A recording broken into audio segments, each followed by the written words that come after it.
Olá, tudo bem? Eu sou a professora Renata e essa é mais uma aula do curso preparatório Tô na aula SP. A aula de hoje é bastante importante, porque ela vai trazer uma legislação municipal que articula a formação continuada dos professores e coordenadores pedagógicos da rede municipal.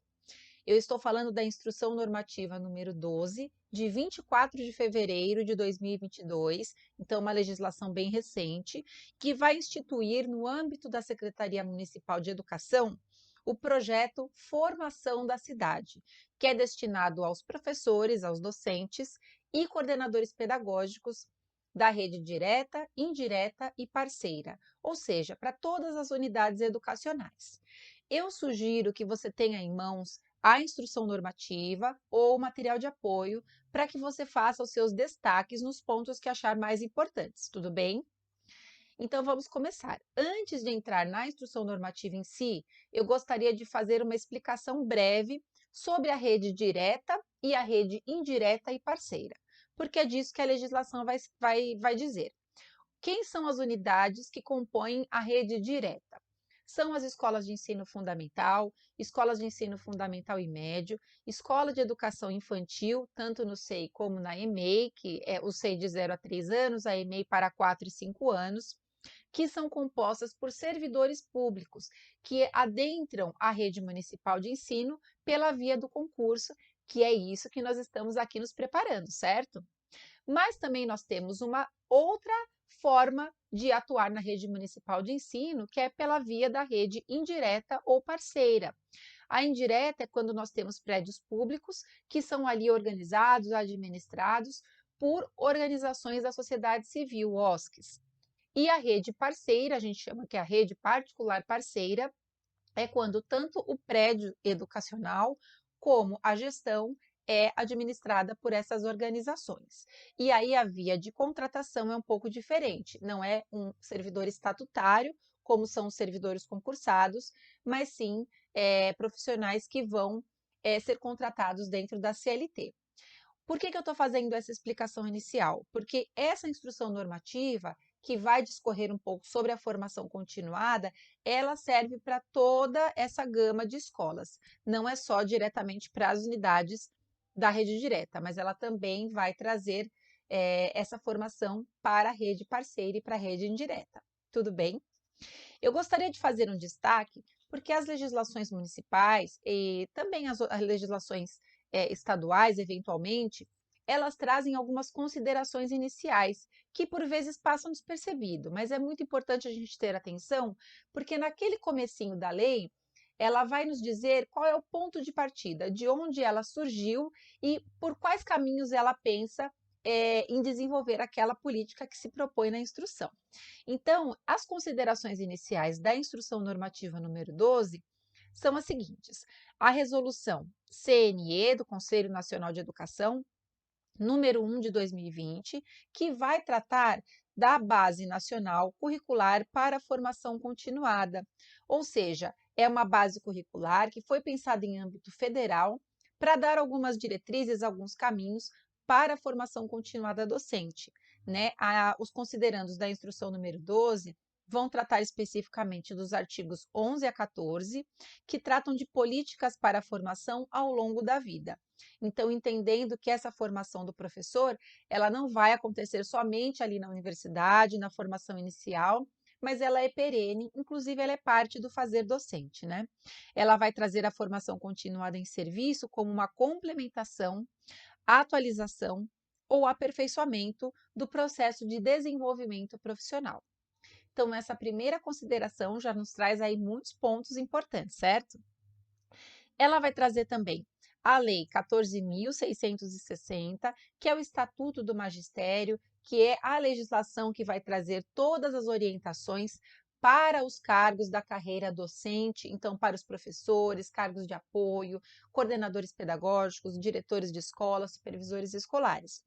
Essa legislação é muito importante, mas o destaque que aparece na instrução número 12 é o artigo 15, que vai tratar das jornadas de trabalho docente. Então, ele vai fazer ali uma explicação sobre a jornada básica, que é a jornada de 25 horas semanais e mais as 5 horas atividade, e a jornada especial integral de formação, que é uma jornada que também tem as 25 horas aulas semanais, com ali docência, atividades de regência de aulas, mas que tem uma carga de formação continuada maior.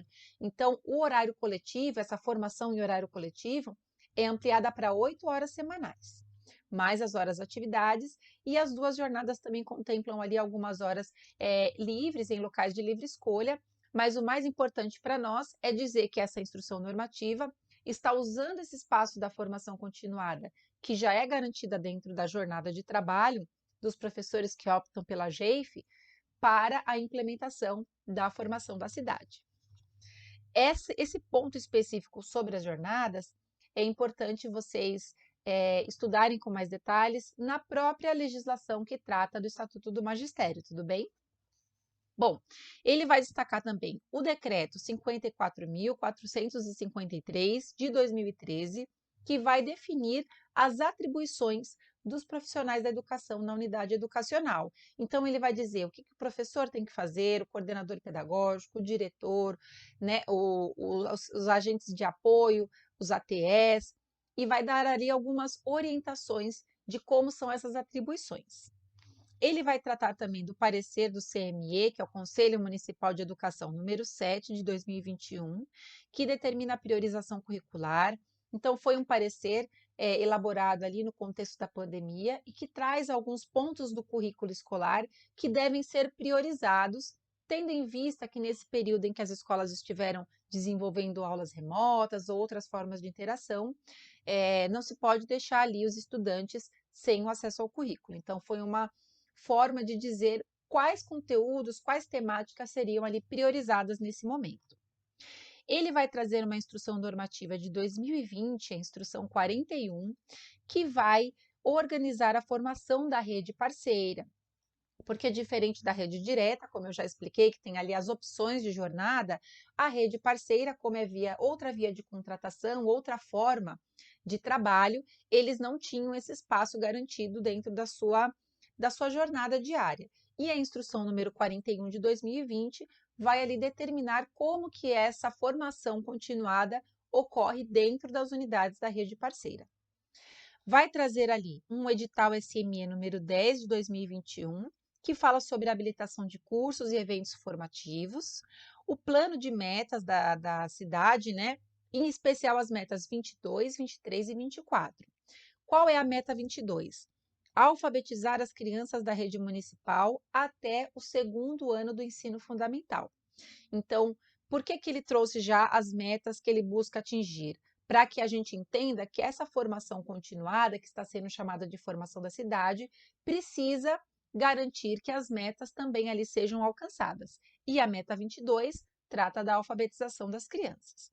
A meta 23 vai falar sobre os resultados do IDEP, que é o Índice de Desenvolvimento da Educação Paulistana. Ele vai estipular uma meta de 5,7 para os anos iniciais do ensino fundamental, então do primeiro ao quinto ano. E a meta 24 vai trazer uma meta de IDEP de 5,2 para os anos finais do ensino fundamental. E, por fim, ele também traz como uma consideração importante o currículo da cidade, que é a proposta curricular que nós desenvolvemos nas unidades educacionais. Agora que a gente já viu as considerações iniciais da legislação, eu quero destacar duas expressões que vão aparecer em alguns momentos da Instrução Normativa 12. A primeira delas é o Projeto Formação da Cidade, porque é assim que está sendo intitulada essa forma de desenvolver ali a formação continuada dos professores e coordenadores. E uma outra expressão é grupos de percursos formativos, que são ali as organizações que vão ser feitas para os grupos de professores e coordenadores pedagógicos desenvolverem a formação da cidade. Bom, então eu quero que vocês deem uma olhadinha mais detidamente no artigo 1º, porque ele vai dizer a quem se destina a formação da cidade. Então, são dois grupos. Os docentes, ou seja, os professores, sejam eles lá da educação infantil de 0 a 3, até os professores que atuam nas escolas de ensino fundamental, escolas de ensino fundamental e médio, nas escolas ali de educação bilíngue, as EMEBs, ou seja, para todos os docentes e para coordenadores pedagógicos. Então, ele não vai tratar do diretor de escola, o assistente de diretor, equipe de apoio ou supervisão escolar. São somente esses dois grupos, docentes e coordenadores pedagógicos, ok? Já no artigo 2º, ele vai dizer como que será desenvolvida essa formação. E aí ele já especifica que é exclusivamente nos horários coletivos e nos horários de formação continuada. Então, não é uma formação que vai acontecer fora do horário de trabalho, aos finais de semana, ela vai acontecer dentro do horário de formação e dentro dos horários coletivos, ok? Um destaque importante para se fazer a respeito desse artigo 2º é que nas escolas de ensino fundamental e nas escolas de educação infantil, que atendem as crianças de 4 a 5 anos, esse horário de formação vai acontecer fora do horário do PEA. Isso está escrito lá no artigo 2º. E aí vocês vão me perguntar, o que é o PEA? O PEA é o Projeto Especial de Ação, que é a formação continuada que já vem instituída na rede há muitos anos. Como que funciona o PEA? Mais ou menos assim, as escolas vão fazer um levantamento das demandas formativas, vão analisar os seus próprios contextos, a sua realidade, vão analisar quais são as propostas que a secretaria traz na instrução normativa que fala sobre o PEA e vão fazer esse cruzamento de informações para construir um projeto de formação continuada, que vai envolver estudos, análise de casos, tematização de práticas e muitas outras metodologias. Esse projeto vai para a supervisão escolar, que vai fazer a análise, o diretor regional faz a homologação e ele é desenvolvido ao longo do ano. Agora, um destaque importante. Vocês se lembram que eu expliquei que a Jornada Especial Integral de Formação é composta por 8 horas aulas semanais? Pois bem, os PEAs são desenvolvidos dentro de 4 horas aulas semanais. E o que esse artigo 2º está dizendo é que a formação da cidade deve ocorrer fora dos horários que já são destinados ao PEA. Então, a escola precisa se organizar para que isso aconteça nas 4 horas aulas restantes. Já no SEI, isso não acontece, porque a jornada de trabalho do professor do SEI é diferente. Então, nesse caso, a formação da cidade vai fazer parte um pouco dessa carga horária que já é definida para o PEA. E na rede parceira, eles não possuem os PEAs, então eles ficam exclusivamente com os horários de formação organizados pela formação da cidade. Agora vamos para o artigo 3º, que vai trazer as finalidades dessa formação. Bom, um dos objetivos principais é fortalecer os espaços de formação, para que se discutam alguns temas prioritários, como a recuperação das aprendizagens, a eliminação de barreiras, a acessibilidade, o enfrentamento do abandono escolar e outras formas de exclusão. Então, nesse momento, a formação da cidade tem como finalidade discutir esses pontos. A consolidação da atuação do coordenador pedagógico como um formador. Então, quando a gente pensa no decreto ali que traz as atribuições do coordenador pedagógico, uma delas é a formação continuada docente, e essa instrução normativa tem como finalidade fortalecer e consolidar esse papel do coordenador e das coordenadoras pedagógicas. Consolidar também o horário coletivo. Apesar de muitas escolas já terem os PEAs, a gente tem mais 4 horas aulas que são utilizadas para o horário coletivo, para a formação continuada. Então, nesse momento, a formação da cidade vai trazer uma consolidação desse espaço que é tão importante para o desenvolvimento profissional de todos. Uma outra finalidade é integrar os profissionais das unidades e os órgãos regionais. Isso porque a formação da cidade, a gente vai ver mais para frente, ela é construída entre os órgãos regionais e os órgãos centrais em diálogo com as escolas. Então, também é uma modalidade de formação que vai integrar todos esses atores. Bom, um ponto importante também é fortalecer as aprendizagens, considerando esse momento que já passamos da pandemia, no qual a gente teve ali um atendimento remoto, mas que não garantiu todas as aprendizagens. Então, um objetivo muito importante, uma finalidade, é fortalecer as aprendizagens, né? E implementar o currículo da cidade, com destaque para a priorização curricular. O artigo 4º vai trazer as diretrizes. E aí, quais são essas diretrizes? A reflexão sobre o fortalecimento das aprendizagens. E aí, nesse ponto, ele vai destacar a importância da recuperação contínua, que é aquela que vai acontecer dentro das aulas, e também da recuperação paralela, que vai acontecer fora do período de aulas regular. O aprimoramento de propostas metodológicas, essa é uma diretriz importante, e para isso ele vai sugerir os materiais orientadores da rede. É uma rede que possui uma vasta gama de materiais e eles vão ser utilizados nesse momento para o aprimoramento das propostas e das práticas pedagógicas. O fortalecimento da formação continuada docente, a implementação do currículo da cidade, e a articulação do CP, do coordenador pedagógico, com os docentes. Bom, e aí, ao artigo 5º e 6º, eles vão tratar de organizar esses grupos de percursos formativos. Então, ele vai dizer quem faz e em que momento se faz a formação da cidade.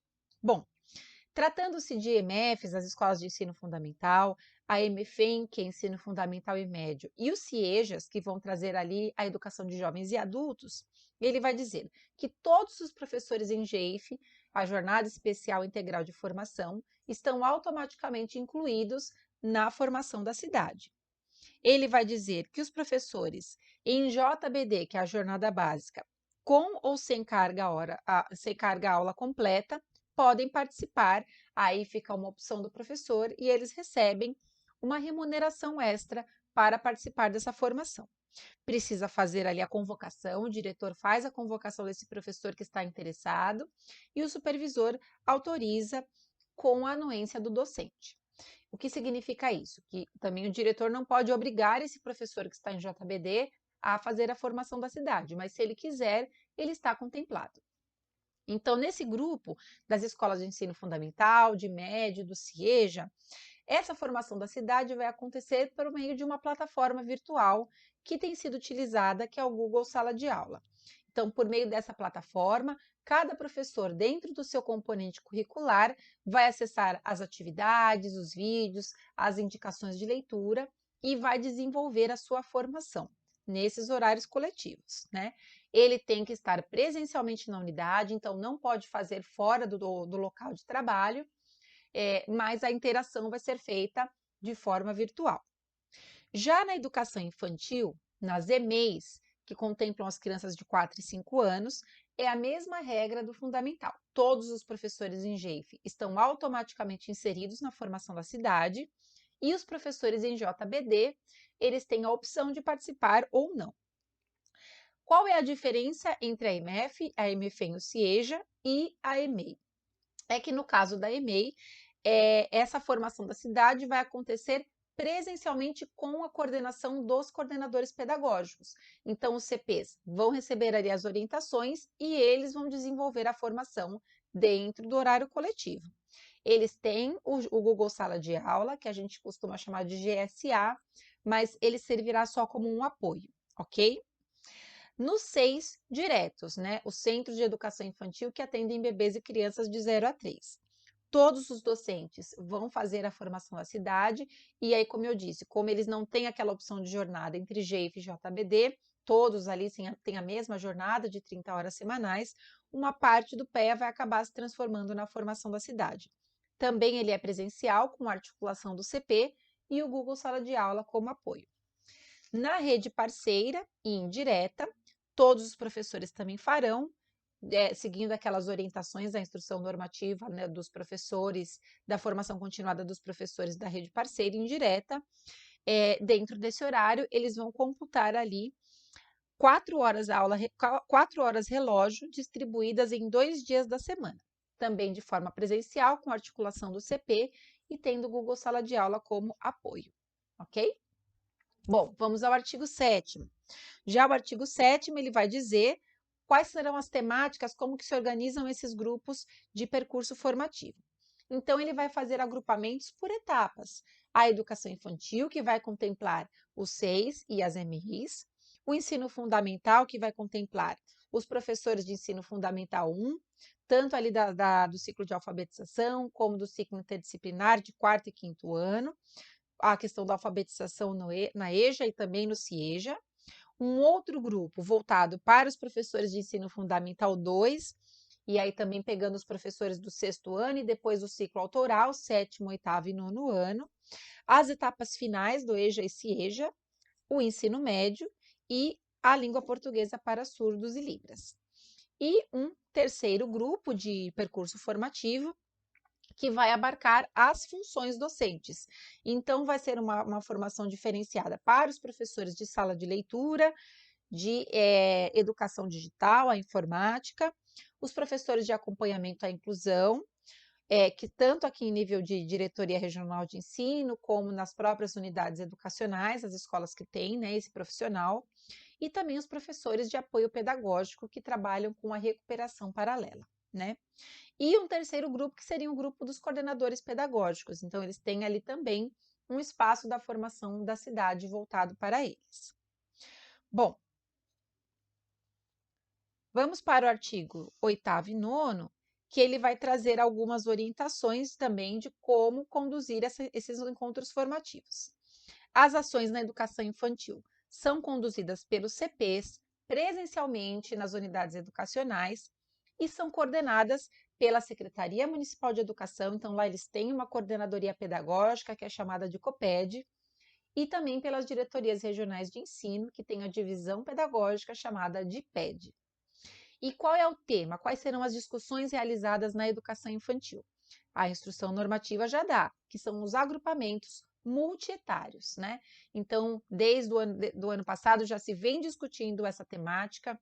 Esse ano de 2022 foi a implementação dos agrupamentos multietários nas EMEIs, né, de 4 e 5 anos, e também alguns 6 que fizeram a opção.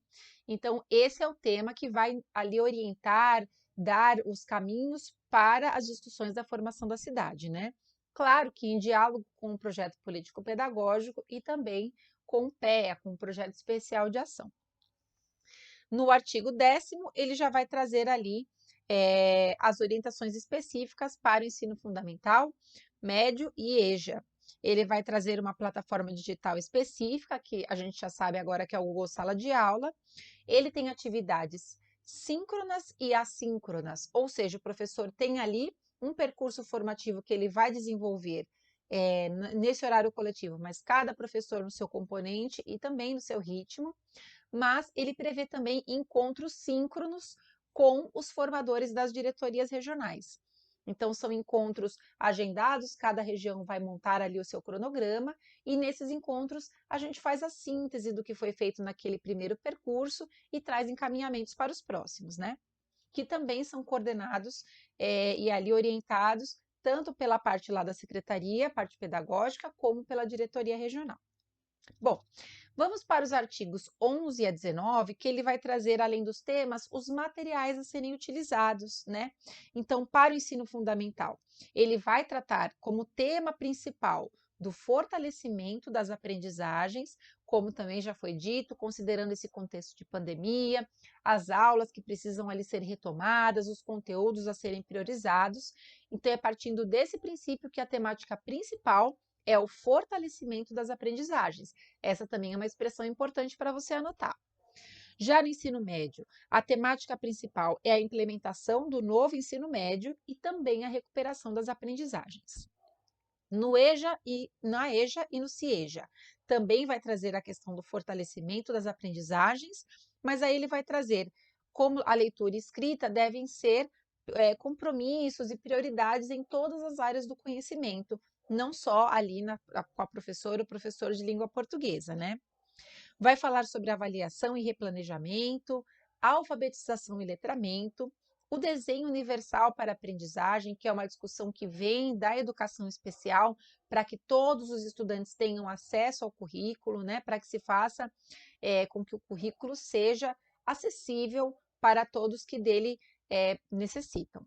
Então, esse a gente chama de DUA, que é o Desenho Universal para a Aprendizagem.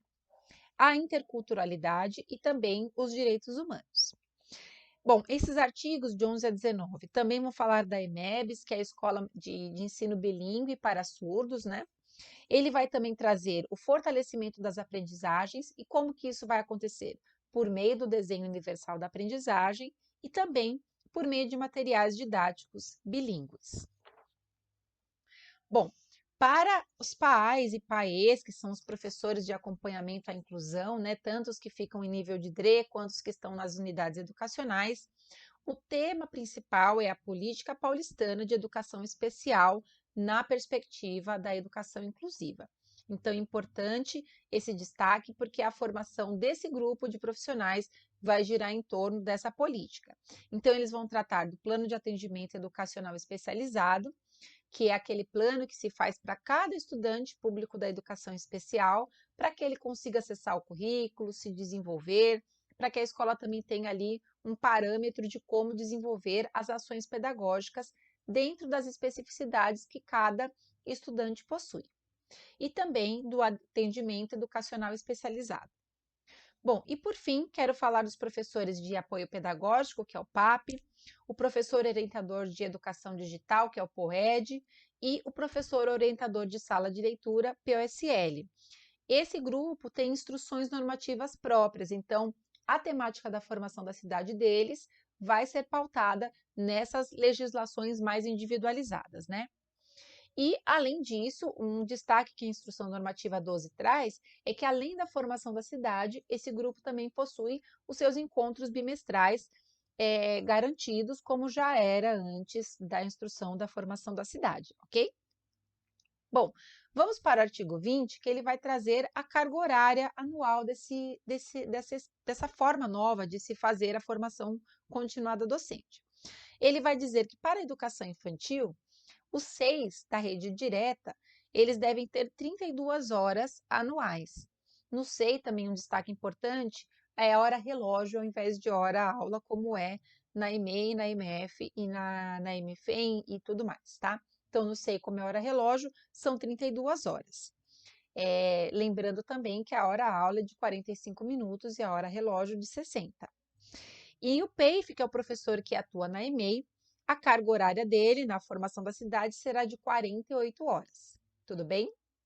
Já para o ensino fundamental, o professor ali, que é professor de educação infantil, ensino fundamental 1, que vai trabalhar do 1º ao 5º ano, ou o ensino fundamental 2, do 6º ao 9º, a carga horária desse grupo é de 81 horas anuais. E aí, o grupo que vai receber uma pontuação por essa formação é o grupo de professores que estão no ensino fundamental. A educação infantil, nesse momento, não recebe a pontuação. E para que serve essa pontuação? Para que, ao fim do ano ou ao fim de um grupo de formações, os professores possam ali pleitear uma evolução funcional, uma evolução na carreira e, assim, melhorar os seus vencimentos. Bom, sobre a pontuação, está um pouco mais detalhado no artigo 21, depois é importante que vocês deem uma olhadinha, mas basicamente quem recebe, como eu disse, são os docentes do ensino fundamental e os CPs, desde que eles tenham ali, que o projeto tenha a carga horária de 81 horas no mínimo, e que dessas 81 horas, o professor ou o CP tenha atingido a frequência individual mínima de 85%. Caso ele falte mais do que isso e perca, né, esses 85% da frequência, ele não terá direito à pontuação, né? Um outro ponto importante é que quando a escola vai distribuir essas 81 horas ao longo do ano, ele cubra no mínimo 8 meses do ano letivo, né? E um ponto importante é que o aproveitamento do professor ou do CP nas atividades lá no Google Sala de Aula seja satisfatório ou superior. Bom, e aí quem vai emitir esse atestado no final do ano para o professor que receberá a pontuação? É o diretor de escola, depois que ele fizer a conferência, se o professor teve mesmo a frequência mínima exigida e também o aproveitamento satisfatório ou superior. Bom, o artigo 22 e também o 23, ele vai retomar algumas coisas que eu já falei, que para o professor em GEIF essa formação é obrigatória, né, automaticamente está inserido. Para o professor em JBD, ele vai ser optativo e caso o professor opte, ele precisa ser convocado pelo diretor com autorização também do supervisor. Mas um ponto importante que eles trazem é o que se espera desses profissionais conforme eles estejam desenvolvendo a formação da cidade. Então, para o professor de educação infantil, espera-se que ele faça uma síntese mensal das discussões. Então, ao final de cada vez, que cada grupo de professores consiga produzir ali uma síntese e que ele consiga alinhar a teoria e a prática, né? Então, que ele faça uso dessa formação para aprimorar as suas práticas e também retroalimentar as suas teorias, que ele faça esse trabalho importante de discussão entre teoria e prática. Já para o professor de ensino fundamental, espera-se que ele tenha uma participação ativa na formação e que ele faça uma revisão dos seus planos de aula a partir daquilo que está sendo desenvolvido e disponibilizado nesse espaço formativo, né? Também é esperado uma articulação das unidades educacionais e que essa formação colabore com os planos de ação que são ali construídos coletivamente, ok? Vamos passar ao artigo 24, ele vai trazer as atribuições do coordenador pedagógico, né? Lá no comecinho eu falei que já existe um decreto que traz ali as atribuições, não só dos CPs, mas de todos os profissionais que atuam nas unidades educacionais. Mas esse artigo especificamente vai dizer o que o CP tem que fazer na formação da cidade. E aí, uma palavra muito importante a se destacar é que a formação da cidade, ela é uma autoformação. O professor vai ali interagir com a plataforma, tirar dúvidas dos encontros síncronos, mas cada um dentro do seu percurso formativo. Isso é importante destacar. E qual é o papel do CP? É favorecer essa autoformação. Uma outra atribuição importante é fazer o planejamento desses momentos junto com o professor de apoio pedagógico e também com o professor orientador de área, que é o POA, que é um professor ali também específico para as áreas de língua portuguesa, ou matemática ou alfabetização, que faz uma parceria com os coordenadores para articular o trabalho docente dentro da especificidade dos componentes. Uma outra atribuição essencial é que o CP deve planejar os instrumentos de avaliação com base nas temáticas e nas proposições que surgem com a formação da cidade. Também é atribuição publicizar os materiais de SME, COPED, DIPED, então o que for ali disponibilizado, o CP deve fazer essa articulação para que chegue aos professores. Ele deve também observar a participação dos professores, fazer um diálogo entre as práticas e as concepções, e isso com base nas temáticas e nos temas ali, nos elementos disparadores da formação. Devolutivas individuais e coletivas, então, a partir do que ele vem observando e acompanhando, o CP também deve fazer ali essa devolutiva, até para que os professores consigam recaminhar, replanejar os seus planejamentos e as suas intervenções em sala de aula. Participar das formações em DIPED e também COPED, então sempre que ele for chamado e convocado, o coordenador pedagógico deve comparecer. Organizar ali também um momento formativo para todos os professores, então também dentro da formação da cidade está previsto que o CP tenha um espaço para fazer uma articulação entre os diferentes componentes e também a formação que ele próprio recebeu naqueles encontros virtuais ali pela plataforma do Google Sala de Aula. E também os registros para emissão de atestados. Então, o CP também vai garantir que sejam feitos os registros fidedignos da presença ou não dos professores. Bom, aí o artigo 25 vai trazer as atribuições do diretor. Bom, a primeira delas é convocar os professores que são interessados, né, para receber essa remuneração extra, os professores que não estão ali automaticamente inseridos, mas que porventura queiram participar. Essa remuneração se chama TEX, né, que é o trabalho excedente. Ele deve também acompanhar a formação da cidade, acompanhar o cronograma de registros, avaliar trimestralmente, no sentido de dizer se ali a formação está contente ou se ela deve ser replanejada, e expedir atestados para fins de evolução funcional. Então, ao término, com todos os registros organizados, os professores que fizerem jus àquela pontuação, o diretor tem como atribuição fazer o formulário, o modelo, para que ele solicite depois a evolução funcional. Bom, quais são as atribuições da DRE ali no âmbito da supervisão escolar? A supervisão vai apoiar a gestão, indicando necessidades aos órgãos centrais. Então, durante o andamento da formação da cidade, o que compete ao supervisor é fazer essa ponte entre a escola e os órgãos regionais, comunicando, informando e dando as devolutivas solicitadas, né? Orientar, acompanhar e avaliar a política pública, acompanhar os registros das escolas, acompanhar a recuperação das aprendizagens e garantir a qualificação desses registros e validar junto aos gestores aquele atestado de evolução funcional, que é a atribuição do diretor emitir. Já no artigo 27, ele vai trazer as atribuições da DIPED, da Divisão Pedagógica, que é o órgão regional que cuida do acompanhamento e das formações docentes na região. Bom, quais são suas atribuições?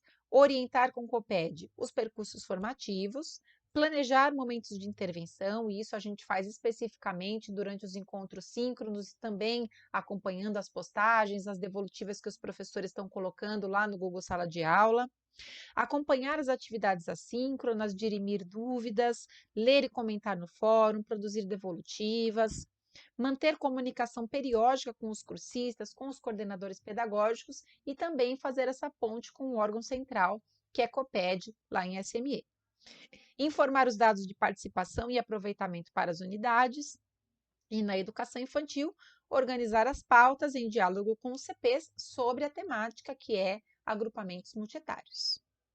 Bom, e lá em Copédia, na Secretaria Municipal de Educação, o artigo 28, ele vai definir quais são as atribuições.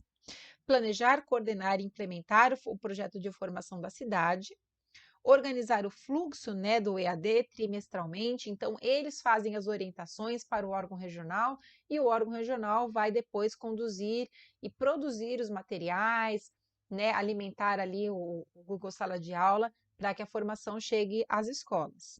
Mas a organização desse fluxo compete à SME.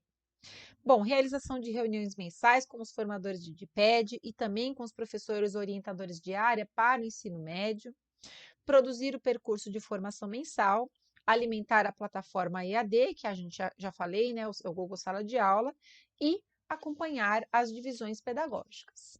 Bom, em relação à instrução número 12, esses são os principais destaques. Eu espero que você tenha aproveitado bastante essa aula. Se tiver alguma dúvida, não deixe de nos escrever. Estamos à disposição para esclarecer alguns pontos aí que não tenham ficado muito claros, tá bom? Desejo bons estudos e até a próxima!